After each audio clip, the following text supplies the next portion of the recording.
Les mompreneurs, ce sont ces mamans qui ont décidé de se lancer dans l'entrepreneuriat pour concilier carrière professionnelle et vie de famille sans sacrifier l'une pour l'autre. C'est un exercice qui n'est pas toujours facile, mais qui est le quotidien de nombreuses femmes de notre génération. Aujourd'hui, Gabrielle Lemaire me fait le plaisir de partager avec nous son quotidien, ses défis et ses conseils pour toutes les mompreneurs et futurs mompreneurs qui nous écoutent. Bonjour, je suis Delali Damessi et je vous accueille dans le premier podcast africain dédié à la parentalité. Ici, je reçois des femmes, mais aussi des hommes qui ont accepté de nous partager leurs histoires de parents ou de futurs parents sans tabou et sans filtre. Nous écouterons leurs témoignages, leurs joies, leurs peines, leurs défis, leurs conseils pour vous permettre de vous informer, de vous rassurer, de vous aider, de vous émouvoir ou encore de vous réconforter. Bienvenue chez Baby Mams, le podcast à la fois instructif, authentique et décomplexé sur la parentalité d'aujourd'hui. Merci beaucoup d'être là. Je sais que tu as un emploi du temps très chargé, mais tu me fais le plaisir d'être là aujourd'hui, de prendre le temps pour qu'on échange un peu sur cette affaire de parentalité. Alors, je vais te laisser te présenter tout d'abord avant qu'on commence notre conversation. Merci Delali, je suis contente d'être là avec toi aujourd'hui. Donc, je suis Gabrielle Lemaire, entrepreneur depuis une dizaine d'années, maman de 2 enfants, donc une petite fille de 8 ans et un petit garçon d'1 an et demi. Et puis, j'ai aussi 4 autres enfants de cœur qui sont comme mes enfants, qui ont 24, 23, 15 et 11 ans. Waouh, maman d'une grande famille. Alors, Gabrielle, on va, avant de parler de tout ce qui est équilibre, vie perso, vie familiale, vie professionnelle, parce que c'est la grande question aujourd'hui, on se demande comment équilibrer tout ça, on va revenir à la genèse et j'ai envie de te demander tout d'abord, est-ce que tu as toujours voulu être maman ? Est-ce que c'est un désir que tu avais depuis toute petite ? Oui. Maman, ça c'est évident. Je pense que c'est vrai que même dans mes souvenirs d'enfance, il y avait, toutes mes cousines étaient très Barbie, moi j'étais poupée, il fallait pomponner, il fallait changer les couches, j'ai toujours aimé ça, honnêtement. Donc devenir maman, c'était pour moi une bénédiction, c'était quelque chose de tout à fait naturel. D'accord. J'ai toujours voulu. Alors quand c'est arrivé, donc pour ta première grossesse pour ta fille qui a 8 ans aujourd'hui, comment tu t'es sentie ? Est-ce que tu étais heureuse ? Comment tu as vécu cette grossesse ? J'étais ravie. Oui. C'est vrai que j'étais peut-être pas tout à fait préparée à ça, mais ça a été tout de suite une super nouvelle, quoi. Je veux dire, j'avais 27 ans ou 28 ans, donc j'étais honnêtement très très contente à l'idée de devenir maman. Donc après, je pense que comme toutes les mamans, c'est une surprise à digérer. Enfin, tout d'un coup, on réalise que on va donner la vie, ça va se matérialiser. Mais non, j'ai toujours voulu être maman. La première fois que j'ai appris que j'étais enceinte, donc d'Elisa, ma première fille de 8 ans, j'étais vraiment contente. C'était une bonne nouvelle. Pour les deux d'ailleurs, en réalité. Est-ce que ça a été une grossesse compliquée ? Tu l'as vécue plutôt sereinement, en termes de physiquement, émotionnellement ? C'était une grossesse au départ normale, donc j'avais pas de bobo, j'avais pas de problème. Mais c'est vrai qu'après 6 mois, le bébé était très bas. Donc on m'a demandé de ralentir un peu. C'est toujours un peu la punition qu'appréhendent toutes les mamans, de devoir être alitée, de devoir ralentir, parce que moi je suis un peu une hyperactive. Tu travaillais déjà ? Je travaillais déjà. Donc c'est vrai que moi, j'ai fait le chemin inverse. J'ai été entrepreneur avant d'être maman. D'accord, ok. Voilà. Donc tu étais déjà dans ce milieu-là, bossais. Je bossais, j'étais déjà sur tous les fronts. Et en plus, j'étais quelque part au démarrage de mon aventure entrepreneuriale. Et on sait très bien qu'au début, c'est très challenging. Donc, c'est vrai que j'étais sur tous les fronts. Et le fait de devoir m'arrêter pratiquement 3 mois, enfin m'arrêter, il n'y avait pas encore toutes ces histoires de travail à distance, etc. Mais j'arrivais quand même à gérer certaines choses à distance parce que j'avais déjà une équipe en place sur laquelle je pouvais plus ou moins compter déjà à l'époque. Mais c'est vrai que les 3 derniers mois étaient longs. Parce que déjà 9 mois, c'est long. Il faut se dire la vérité quand même. Cette affaire de 9 mois est quand même très longue. Vraiment. Ça devrait s'arrêter à 6, je pense. Ouais, je pense tu vois, que... non. Mais bon. Parce que vraiment, ça devrait s'arrêter à 6. C'est vrai que 9, c'est long. Mais voilà, donc c'était un peu difficile sur la fin. Et puis même l'accouchement était... Après, moi, Est-ce que tu t'es préparée à l'accouchement ? Je pensais que j'étais plus une guerrière que je l'imaginais, en fait. Parce que j'étais allée avec l'idée de dire, non, moi, je ne vais pas faire de péridurale. Oui, cette affaire. Je fais partie de ce genre-là. Oui, moi, j'étais la même. J'étais, non, mais tranquille, ma mère a fait son péridurale. En plus, les mamans nous disent oui. Au village, là, elles accouchent même debout. Oui, c'est ça. Qu'est-ce que vous me racontez ? On va pousser ça normalement. Et effectivement, tu vois, pour une primépare, normalement, on te dit que c'est 10-12 heures de contraction, enfin, tu vois. Et au final, moi, j'ai eu ma première contraction vers 18h, j'ai accouché à minuit. Donc, c'était quand même rapide. Ah oui, bah oui. Donc, Arrivée à l'hôpital au moment où on doit me poser la péridurale, je leur dis mais non les gars, pour l'instant ça va. Donc elle me dit non ma chérie, tu sais quoi, je te pose quand même la sonde, on te met un peu de produits et puis on voit. Ok. Et au bout d'une demi-heure, je ressens les contractions, mais tu vois les contractions de la fin celles qui font du travail. Mal, là. Oui. Et donc j'appelle, donc pour la petite anecdote, je dis écoutez, il faut m'aider là. Finalement, mettez-moi la dose. Elle me dit non, c'est trop tard. Non. Je te jure. Donc c'était trop tard là. C'est trop tard. Le bébé est là, on va y aller comme ça. Donc ouais, j'ai quand même. Donc tu as accouché sans péridurale finalement. J'ai accouché sans péridurale. Moi, je n'arrive pas à imaginer ça. En fait, c'est quoi la douleur de ça ? Sincèrement, c'est. Après, on dit qu'on oublie. C'est vrai qu'on oublie. Sinon, je pense que si j'avais pas oublié, je serais pas repartie sur une deuxième. Mais c'est vrai que c'était quand même très très douloureux. Je me souviens d'avoir beaucoup souffert. Surtout que j'ai eu la totale. J'ai eu forceps parce qu'elle a eu double cordon autour du cou. On te l'a annoncé là, le double cordon. J'ai vu les visages changer en fait à un moment. Donc j'ai demandé mais qu'est-ce qui se passe dans ma douleur là, pourquoi vous avez l'air inquiète Et donc elle m'expliquait qu'effectivement il y avait double cordon. Ok. Donc forceps et puis j'ai tout eu. La totale quoi. Ouais, la totale. Donc j'ai bien souffert. C'est pour ça que j'aime ma fille comme ça. Oui, tu te dis non, toi j'ai souffert pour t'avoir donc ma chérie. Non mais après on oublie parce que je veux dire quand le bébé est là, c'est un tel bonheur, c'est une explosion d'émotions. Tellement. Donc je pense qu'on oublie tous les bobos que ça comporte. Et ces premiers temps avec elle, alors nouvelle maman. Comment c'est parce que tu disais t'étais pas forcément préparée à. Non, on n'est jamais préparé. Personne n'est préparé à cette affaire de. Même quand on se prépare avec des cours de préparation. Tu en as fait d'ailleurs. Moi j'en ai fait, ça m'a pas servi à mais grand-chose, voilà, on est d'accord. Non.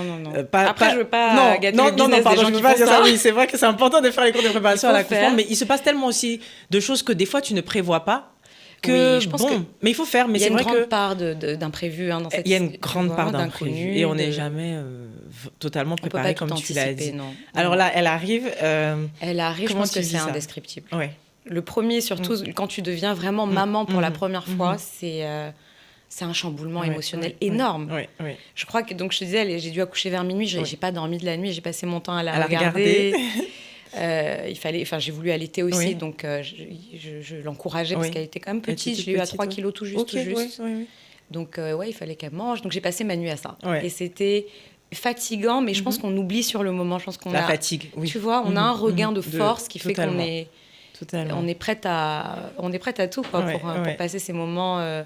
Ses premières heures avec son bébé, c'était magique, vraiment magique. Et est-ce que tu t'es dit, mais comment, parce que souvent on est là, on a ce bébé-là et on se dit, mais comment je vais faire, comment je vais gérer est-ce que tu t'es posé cette question-là ou tu t'es dit, bon, elle est là, je vais y arriver? Non, c'est sûr qu'il y a cette petite part d'inconnu, comme on disait, où tu te dis, mince, ce petit être humain là dépend entièrement de moi. Oui. Donc oui, ça fait un peu... Je dirais pas peur, mais ça chamboule un peu les choses. Mais j'avoue que moi, ça a été très naturel. J'étais vraiment tout de suite très fusionnelle avec mon bébé. C'est-à-dire qu'on avait même les nurses, ma mère était là, tout le monde était là, mais c'était mon bébé, on touchait pas. Tu voulais la gérer, t'occuper d'elle. En plus, c'est vrai que le premier, c'est particulier. Et puis le premier, on se met des challenges tout seul. Clairement. Tu vois, il faut tout faire, il faut expérimenter tous les aspects de la maternité, tu vois. Moi, j'ai vraiment vécu ça comme ça. Donc j'étais à fond. Je me mettais des pressions que je me suis absolument pas mise pour le deuxième. Quel genre de pression, par exemple? Mais je racontais encore ça tout à l'heure à ma collaboratrice, mais c'est vrai que, tu vois, c'est des petits détails comme l'euro. Moi, je mettais un point d'honneur, c'est-à-dire que même s'il fallait marcher 1 heure, on marchait 1 heure tant que l'euro n'était pas fait, je la posais pas, les morts subies d'une océan. Tu sais, on a peur de tout. Mais c'est ça, mais bien sûr, on va voir si l'enfant respire. Tu passes 3-4 fois par nuit, être sûr que... Mais là, avec le deuxième, je t'avoue que pas du tout. C'est différent. Alors avant qu'on arrive sur le deuxième, parle-moi de comment est-ce que tu as réorganisé ta vie professionnelle quand ta puce est arrivée? Est-ce que tu as repris le travail assez vite? Est-ce que tu... Oui. J'avoue que oui, parce qu'en plus, comme j'ai accouché à Paris, ma première est née à Paris, contrairement à mon deuxième qui est né ici. Donc j'avais quand même ces 3 mois-là de flottement au niveau professionnel. Donc quand je suis rentrée, elle avait 1 mois, donc ça faisait 4 mois. Quand même. Donc au 5e mois, j'ai repris le travail. J'ai mis les bouchées doubles. Il y a des mamans qui culpabilisent à repartir travailler. Est-ce que toi, c'était ton cas? Est-ce que le fait de la laisser à la maison et d'aller travailler, est-ce que tu as culpabilisé ou pour toi, c'était totalement naturel de reprendre? Non, c'est pas facile. Moi, je comprends toutes les mamans. Je pense que laisser son bébé petit comme ça, surtout 4 mois, 3 mois, 2 mois parfois, il y a des mamans qui, à 1 mois, 2 mois, elles le laissent. Parce que tu n'as pas le choix. Parce que tu n'as pas le choix, tu dois repartir travailler, je pense que c'est un déchirement pour toutes les mamans. C'est pas facile. Oui. Après, honnêtement, on a quand même, pour ma part, on a quand même la chance d'avoir un support système. On a nos parents. Ma mère a été très présente pour les deux. Oui. Donc quand tu le laisses à ta maman, c'est tout autre chose. C'est un luxe, franchement. C'est vrai. Tu es un peu plus tranquille. Enfin, tu es tranquille. Tu te dis, il est entre de bonnes mains. Il peut rien lui arriver. Il est entre de bonnes mains. Peut-être mieux que toi-même parce qu'elle a l'expérience que tu n'as pas. Donc non, moi j'ai eu la chance d'avoir un support système tout de suite qui m'a accompagnée, mais je culpabilisais quand même. Mais tu vois, je pense que dans toute chose, c'est une sorte d'équilibre qu'il faut trouver. Il ne faut pas sacrifier sa vie professionnelle, même quand, je pense, même quand on a la latitude de rester plus longtemps. Après, il faut s'écouter. Chaque femme a ses propres ses propres envies, ses propres besoins. Mais quand on a envie de se remettre au travail, on culpabilise un peu, mais c'est pas forcément malsain non plus. De partir et certains de revenir trouver son bébé. Moi, j'en avais besoin personnellement. Certains en ont besoin pour souffler un peu aussi. Pour sortir des couches, pour se retrouver, pour se remettre en route en tant que personne. Parce qu'on est maman, c'est vrai, c'est le rôle principal, mais il faut se retrouver aussi sur tous les autres aspects, que ce soit dans sa vie intime, que ce soit dans sa vie professionnelle. Donc, je pense que passer un temps, c'est bien de se remettre quand même à repartir au front. Au front. Alors après, tu as eu ton petit garçon. Alors, 6 ans après quand même. 6 ans après, un écart de 6 ans. Comment tu as vécu cette deuxième grossesse ? Est-ce que c'était différent de la première ? En plus, là, c'est un garçon. Alors, avant que tu saches que ça soit un garçon, comment tu t'es sentie ? Écoute, encore une fois, j'étais très heureuse de savoir que j'attendais un autre enfant. Et puis, physiquement, je me suis sentie très bien. Alors, j'ai croisé une dame à Paris, à l'époque où j'étais enceinte d'Elisa. À terme, j'étais vraiment à terme. Donc, j'avais pris 22 kilos. J'étais, voilà. Qui me dit « Ah, vous attendez une fille ?» Je dis « Mais comment vous savez ?» Elle me dit « Non, parce que vraiment, ça se voit que ça ne va pas. » Ah bon ? Je dis « Ah bon, madame ?» Elle me dit « Oui, les filles veulent la beauté des mamans et les garçons rendent les mamans plus belles. » C'est vrai qu'on dit ça. Je t'assure que pour mon cas, c'est la vérité. C'est vrai que Elisa, j'étais défigurée. Ah quoi. Bon ? Même dans mon nez, tu sentais... Tu as eu le masque de grossesse ? J'ai eu le masque de grossesse. J'avais pris beaucoup de poids. Et non, ma deuxième grossesse, c'était beaucoup plus...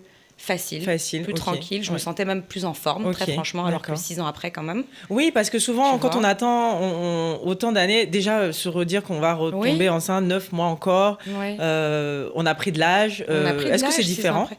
Écoute, les gens te disent que c'est plus difficile, c'est pour ça qu'on nous encourage toutes à enchaîner. Honnêtement, moi, je rends grâce à Dieu parce que ça a été parfait. Tu vois, 6 ans après, je te dis, j'étais plus en forme.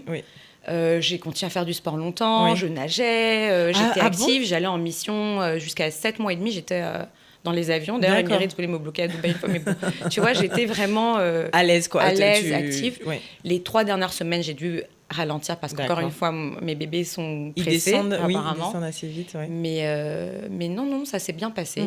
J'étais un peu plus frustrée pour l'accouchement parce que la première, c'était voix basse, le deuxième, malheureusement... Césarienne, que je... Est-ce que c'était quelque chose... c'était pas programmé ? C'était pas du tout programmé, j'étais pas du tout préparée à ça. Ils t'ont annoncé ça à quel moment ? 10 minutes avant qu'il soit là. C'est-à-dire que j'ai été sans péridurale une fois de plus. Ça là s'est bien passé. Dit, en plus, là, j'étais avec mon supporter numéro 1, donc on était à fond, on s'était préparés. Allez, mentalement et tout. Mentalement, il était à mes côtés. Franchement, ça se passait plutôt bien, malgré la douleur qu'on connaît toutes.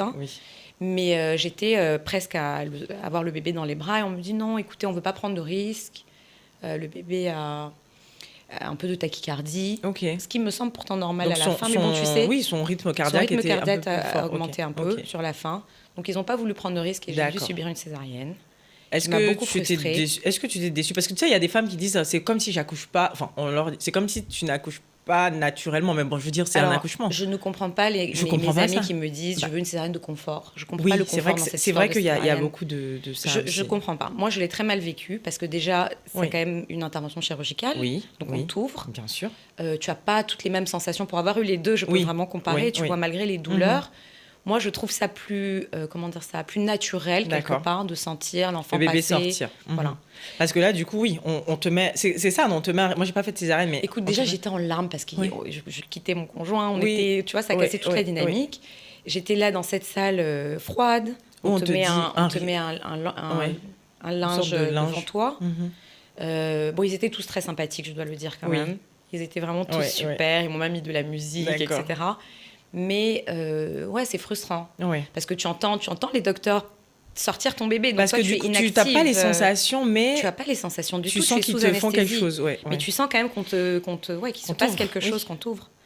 Donc moi, je trouve ça très particulier. J'ai pas aimé, franchement. Et est-ce qu'on te met tout de suite le bébé on te le donne tout de suite? Alors, au bout de 2-3 minutes, parce que tout de suite, le pédiatre le prend, fait les petits soins dans la même salle. Donc, on me l'a pas enlevé, je l'entendais. Donc, tout de suite, quand même, tu as un moment de joie, tu es rassurée. Et puis, quand on te le donne, par contre, c'est tout aussi délicieux.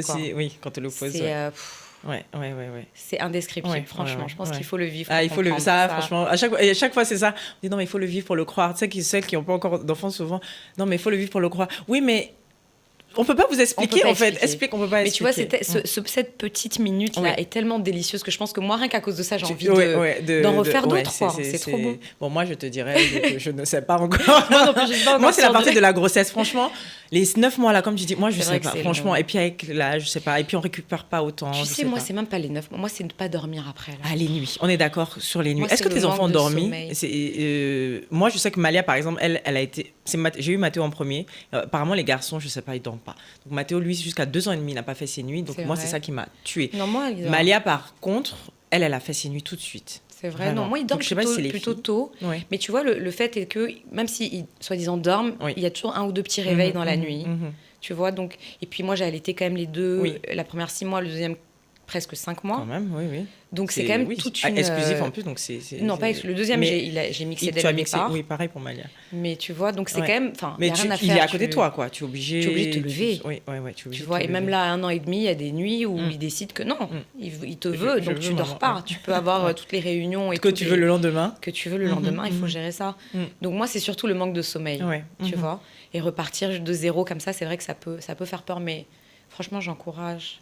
Tant qu'on a la possibilité de le faire, si on en a envie, il faut le faire. C'est le plus grand bonheur. Et Elisa, comment elle a vécu l'arrivée de son petit frère?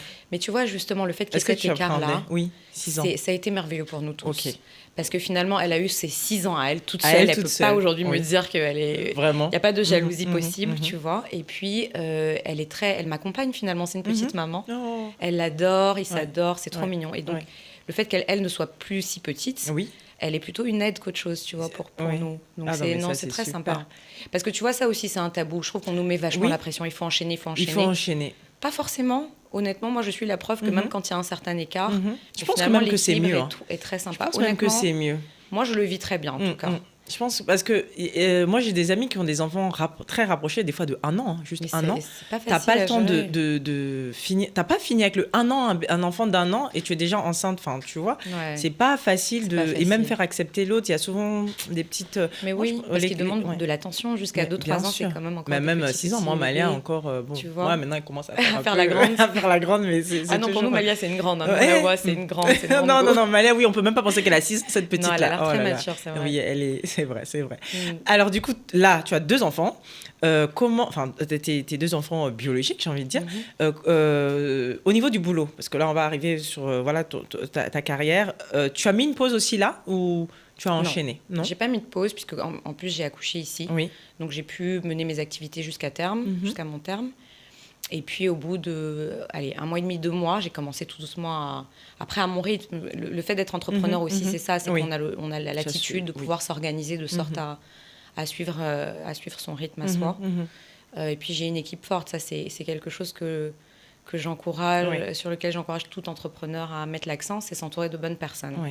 Parce que ce n'est que lorsqu'on est bien entouré qu'on peut vraiment performer. Quand on est tout seul à tout faire, c'est compliqué. Non, mais donc moi, j'ai toujours eu franchement des gens engagés, des personnes engagées autour de moi qui m'ont permis justement de m'octroyer ces pauses-là.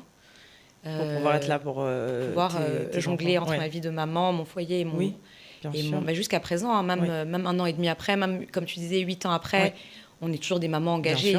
Bien sûr. Un job à temps plein pour la vie, Clairement. On signe à mort. Clairement. Donc j'ai pas repris tout de suite, mais au bout d'1 mois et demi, 2 mois, j'étais repartie. Mais encore une fois, c'est une question d'équilibre à trouver, une question d'organisation. Il faut être super organisé. On parle beaucoup d'organisation. Comment tu t'organises justement pour trouver autant du temps pour toi-même, du temps pour ton couple, du temps pour les enfants et ton travail? Parce qu'aujourd'hui, on est tellement... à gauche, à droite, on essaye de se mettre une... Alors, je ne veux pas dire on essaie de se mettre une pression. On se met une pression. Beaucoup trop. Beaucoup de pression. La société aussi s'attend à ce que la femme, aujourd'hui, assure à tous les niveaux.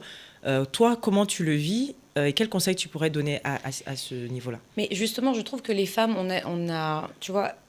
à cause du vécu de la femme avec un grand H dans l'histoire, on a tendance à vouloir justement être nous-mêmes sur tous les fronts. C'est vrai. Et au final, je pense qu'il faut nuancer un peu cette tendance-là parce que j'ai la sensation que ça nous dessert un peu finalement. Parce qu'à force de dire, nous, on est les plus fortes, on peut tout faire, allez-y, faites tout. Et puis finalement, on est débordés, tu vois. Et on finit par sacrifier des choses qui, à l'origine, ne devraient pas être sacrifiées. Donc moi, je fais attention à ne pas vouloir faire plus que je ne suis capable de faire, en réalité. Donc j'ai ma vie professionnelle à laquelle je tiens. Je suis, je pense, ambitieuse. J'ai plein de projets très sincèrement, que j'espère pouvoir mettre en œuvre. J'en ai déjà... fait pas mal. Je suis franchement, je me mets pas plus de pression que ça parce que finalement tu fais en temps et en heures et en fonction de tes capacités. Exactement. Et puis il faut gérer le foyer, faut pas oublier le couple, faut pas oublier les enfants, faut pas s'oublier comme tu disais. Pour moi, c'est un équilibre à trouver. Donc j'ai pas d'astuces à donner, mais moi je me suis organisée de sorte en tout cas à ce que voilà, c'est pas facile, mais debout tous les jours à 6h30 avec les enfants, je tiens à ce petit moment le matin pour démarrer la journée qui soit accompagné dans ce sens-là. Quand je peux, on déjeune ensemble. Mais surtout le soir, je ne suis pas très mondaine finalement.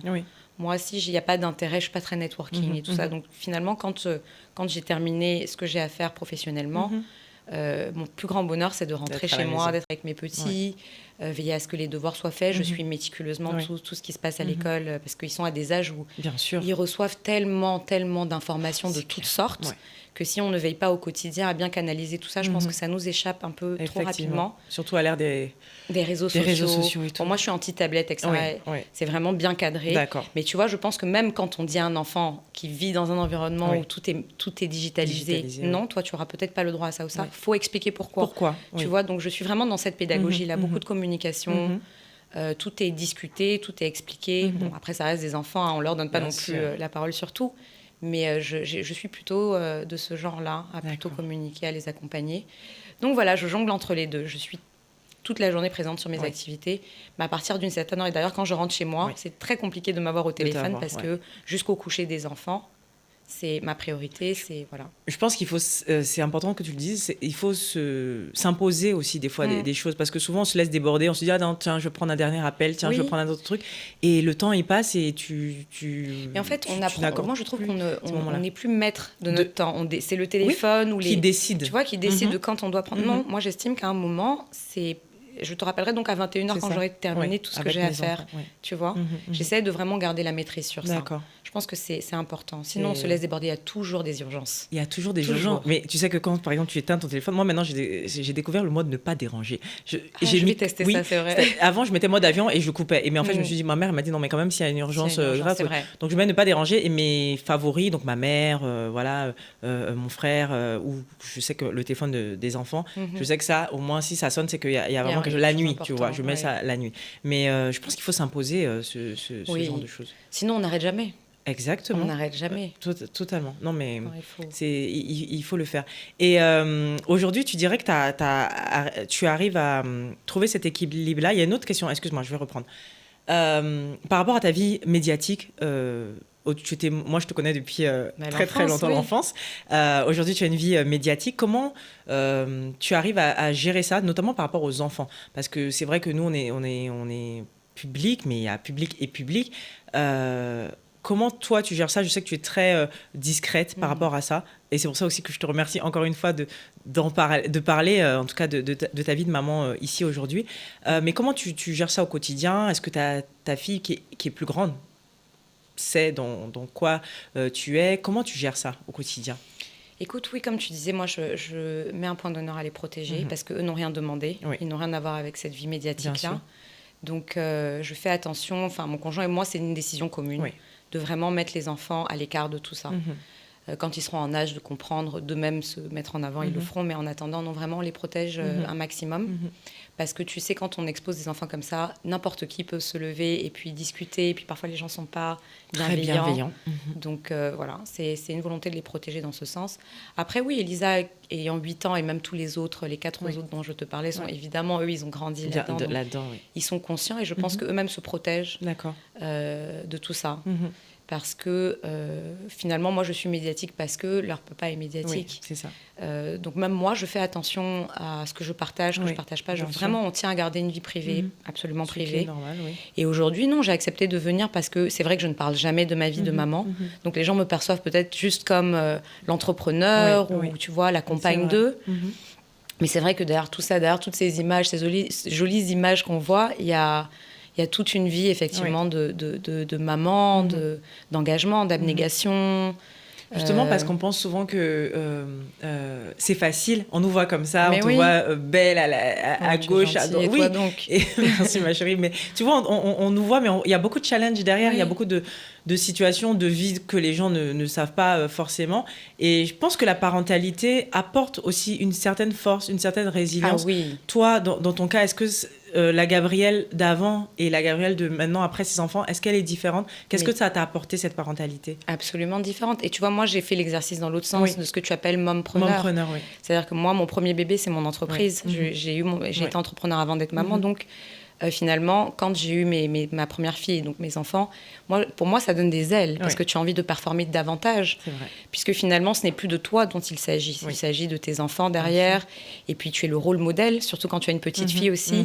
Tu sais que c'est toi qu'elle va regarder à l'avenir. Donc, tu as envie de donner le meilleur de toi et d'être cet exemple en tant que femme, tu vois, qui peut pas tout faire. Qui peut tout faire ? Personne ne peut tout faire, mais qui peut en tout cas jongler entre cette vie professionnelle ambitieuse, cette vie de maman engagée, cette vie de... Elle me voit, même les enfants absorbent tout, donc même en tant que conjointe, elle me voit œuvrer, donc c'est très important d'être... un modèle. Un modèle, oui, de savoir jongler entre toutes ces facettes-là.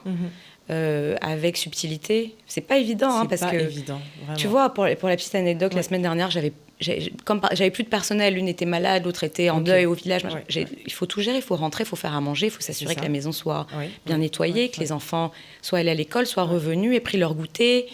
Fait les devoirs, mais c'est dingue. Il y a énormément de choses. Il y a certaines, on parle beaucoup de la charge mentale de la mère, mais elle existe parce que on est là, on se dit, mais il faut tout gérer. Il faut tout gérer, mais des fois, on ne peut pas. Franchement, des fois, on est juste là. Okay. Mais c'est en cela que le support système est important. Voilà. Parce qu'effectivement, il faut savoir s'appuyer sur les bonnes personnes. Parce que des fois, on n'arrive pas à déléguer. Tu as cette facilité. Ah non, moi, je peux déléguer. Moi, si tu me donnes l'occasion, je te délègue en même temps, sans problème. Non. Et puis, j'ai la chance, honnêtement, d'avoir quelqu'un qui est attentif à tout ça. Donc, on est une équipe. Franchement, on est une très, très, très bonne équipe pour ça. Puis, mes parents, on a une famille autour qui nous assiste beaucoup. Ça change tout. Tu sais, je crois beaucoup à ce qu'on appelle l'effet Pygmalion. Tu vois, les gens autour de toi qui te disent « tu es la meilleure, tu vas y arriver, ce que tu fais, c'est déjà incroyable ». Mais ça donne une force indescriptible d'aller au-delà et de continuer à performer. Et je pense que c'est une technique de management même inexploitée qu'on devrait exploiter davantage, mais il faut donner de la force aux gens. Plus tu les encourages à performer, à leur dire qu'ils sont vraiment capables d'eux, plus ils le font. Et moi, j'ai vraiment cette chance-là d'être entourée de personnes très, très bienveillantes. Et du coup, tu le fais aussi avec tes enfants, tu les boostes. Je sais que quelles sont les valeurs, justement, tu parles de ça, les valeurs que tu transmets ou que tu veux transmettre à tes enfants, justement, parce que tu parles de ta fille qui te voit en modèle. Ton fils, c'est un garçon, mais quand même, il voit sa mère. C'est primordial pour un garçon aussi, parce qu'on est la raison pour laquelle il va être le mari qu'il va être demain. Oui, exactement. C'est nous qu'il va regarder pour, tu vois. C'est ça. Donc c'est tout aussi important même pour un garçon. Pour différentes raisons, une fille, un garçon, mais c'est tout aussi important. Bien sûr. Donc oui, non, bon, lui, il est encore petit, on n'est pas encore dans nos grandes discussions philosophiques. Bien sûr. Totalement. Mais non, c'est vrai qu'Elisa, enfin même les autres, on leur apprend à être d'abord généreux. Je pense que c'est une valeur qu'on a tendance à oublier, alors que pour moi, c'est le socle de tout. Plus tu donnes, plus tu reçois. Il faut savoir être généreux de cœur. Et puis savoir travailler. Il faut avoir du courage. Il faut être courageux. Il faut se lever, il faut se battre. C'est la raison pour laquelle je te parlais de communication. Je suis amenée à voyager beaucoup, à partir en mission. C'est vrai qu'on culpabilise toutes quand on laisse nos bébés. Je te vois sur les réseaux à gauche et à droite. Comment tu gères Mais justement, moi, je leur parle beaucoup de ce pourquoi je m'en vais. C'est-à-dire que je leur dis pas, bon, je pars, on se revoit dans 4 jours. Je leur explique, je dis, maman doit partir, elle doit aller travailler. Si tu veux pouvoir aller dans les écoles dans lesquelles tu vas, tu me dis que tu veux faire du cheerleading. Elles ont toujours des nouvelles idées. De métier. Voilà. donc d'activités parascolaires, etc. Donc, je dis, si tu veux pouvoir qu'on puisse t'offrir tout ça, les voyages, les ci, les ça, il faut que maman aille travailler, ça tombe pas du ciel. Donc, je l'amène même à m'encourager, à me dire, bon, maman, allez, vas-y. Go, genre, tu as ma bénédiction, vas-y, tu vois. Donc, il y a beaucoup d'échanges, on parle beaucoup de tout ça. Il n'y a pas de tabou. Ce que nos mamans, enfin, à l'époque, les enfants, c'était bon. Effectivement. Exécuter ce que vous avez exécuté, et c'est tout. On ne nous donnait pas cette latitude de pouvoir s'exprimer, d'échanger.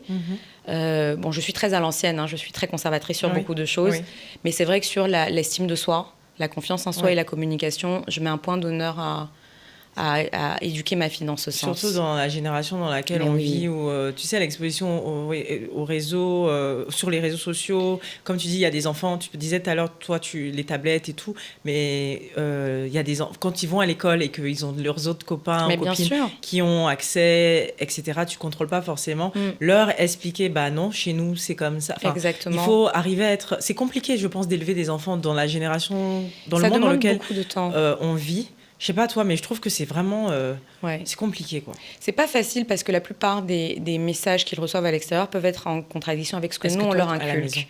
Mais c'est pour ça qu'à mon avis, il faut continuer à communiquer au quotidien. C'est comme une plante, faut l'arroser tous les jours, parce que sinon certaines choses nous échappent et ce qu'ils vont entendre dehors de manière répétitive va devenir la norme. Donc moi, je veille à ce que c'est ce qu'on entend à la maison qui est la base. Après, on sort et puis on s'arrange à pouvoir s'accommoder avec tout ce qu'on rencontre. Totalement. Mais c'est ce qu'on apprend à la maison qui est la base, que ce soit au niveau culturel, religieux. Parce que pour certaines choses, je suis obligée de m'appuyer sur Dieu. La vérité est bonne à dire. Sinon, j'ai pas de matière à leur dire non, ça, c'est pas forcément juste de le faire comme ça. Tu vois, donc on communique vraiment sur tout. Je suis vraiment attentive, surtout les petites filles. Tu vois, moi je suis attentive vraiment à vraiment suivre tout et à lui inculquer des valeurs de bonne conduite, d'estime de soi. Elle doit savoir qui elle est, être fière de qui elle est. Sûr, tu sais, on a eu le sujet parce que c'est une petite métisse, ma chérie. Moi je suis métisse, mais elle est encore plus métisse que moi. Que toi, bien sûr. Donc on a eu le sujet des cheveux. Elle me dit mais pourquoi j'ai pas les mêmes cheveux que toi? Je dis, Malia m'a dit la même chose. Qu'est-ce que tu veux faire avec mes cheveux? Tu as une couronne, toi tu peux tout faire avec tes cheveux.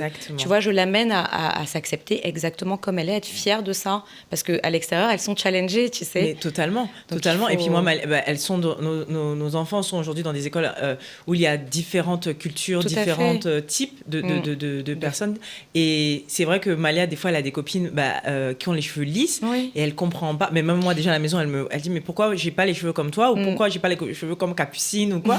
Et je dis mais ma chérie, voilà, c'est toi, comme tu dis, tu as une couronne, tu as de beaux cheveux. Moi, maman, elle aurait aimé avoir tes cheveux pour faire tout ce que et puis on fait plein de coiffures différentes. Et tout le monde est différent. Et donc c'est ça, apprendre ça aussi à nos enfants, les différences accepter son identité et en être fier, parce que c'est pas facile. Tu vois, aujourd'hui on prône les cheveux lisses, toutes les nanas, finalement on fait tout ça.